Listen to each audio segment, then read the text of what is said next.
బాగా లావుగా అధిక బరువు స్థూలకాయంతో ఉన్నవారికే షుగర్ జబ్బు వస్తుందనే నమ్మకం మనలో చాలా మందిలో కనిపిస్తుంది. మరి ఈ నమ్మకంలో నిజమెంత? బక్కపల్చని వారికి మధుమేహ ముప్పు ఉండదా? సన్నగా ఉన్నవారికి షుగర్ జబ్బు వచ్చే అవకాశమే ఉండదా? ఆసక్తికరమైన ఈ విషయం గురించి డాక్టర్ ఏం చెబుతున్నారో ఇప్పుడు విందాం. సో డయాబెటీస్ అండ్ ఒబిసిటీ ఈ రెండు ఒక రకమైన ట్విన్ ఎపిడెమిక్ అని అంటూ ఉంటాం మనం, ఎస్పెషల్లీ ఇండియాలో and more so over south ఇండియాలో. సో ఎందుకు అంటే ఇండియాలో ఉన్న డయాబెటిక్ పేషెంట్స్లో 10 మంది డయాబెటిక్ పేషెంట్స్ ఉంటే వాళ్ళలో 8 నుంచి 9 మంది ఓవర్ వెయిట్ ఆర్ ఒబీస్ ఉన్నవాళ్లే. అంటే వీళ్ళ బిఎంఐ 25 ఆర్ మోర్ ఉంది.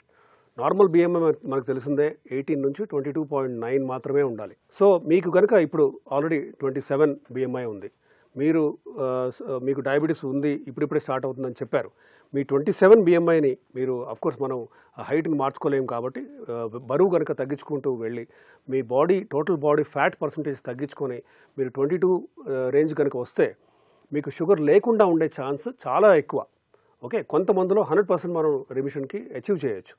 సో ఇక్కడ వెయిట్ లాస్ కాన్సెప్ట్ అనేది వస్తుంది. అండ్ వీటిలో ముఖ్యంగా సెమాగ్లూటైడ్, టిర్జోపటైడ్, లిరాగ్లూటైడ్ ఇవి చాలా ఇంపార్టెంట్ మందులు.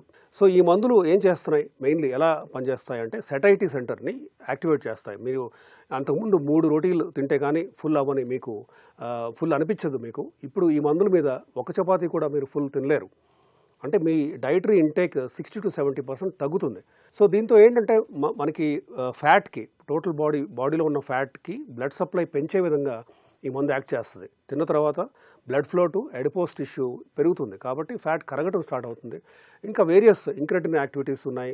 వీటన్నిటి ద్వారా ఇన్ఫ్యాక్ట్ 6 monthsలో ఒక 20 to 26% బాడీ వెయిట్ తగ్గించగలవు ఈ మందులు సేఫ్గా, ఎలాంటి సైడ్ ఎఫెక్ట్ లేకుండా.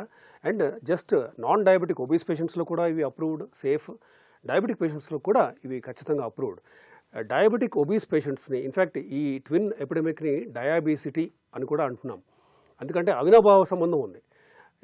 ఎలా అయితే డయాబెటిక్ పేషెంట్స్లో 8-9 మంది ఓవర్ వెయిట్ ఉన్నవాళ్లే ఉన్నారు, ఒబిసిటీ ఉన్న వాళ్ళలో మోర్ దాన్ 5 మందికి డయాబెటీస్ వచ్చే రిస్క్ పెరుగుతుంది. కాబట్టి డయాబెటీస్ పేషెంట్లో షుగర్ ట్రీట్ చేయాలన్నా కూడా బరువు తగ్గాలి, టోటల్ బాడీ ఫ్యాట్ తగ్గించుకోవాలి. బరువు మాత్రమే ఉండి ఇంకా షుగర్ రాలేదు, ఈ పేషెంట్కి ఫ్యూచర్లో షుగర్ వచ్చే రిస్క్ తగ్గించాలన్నా కూడా బరువు తగ్గించాలి. అంటే టోటల్ బాడీ ఫ్యాట్ మనం తగ్గించాలి.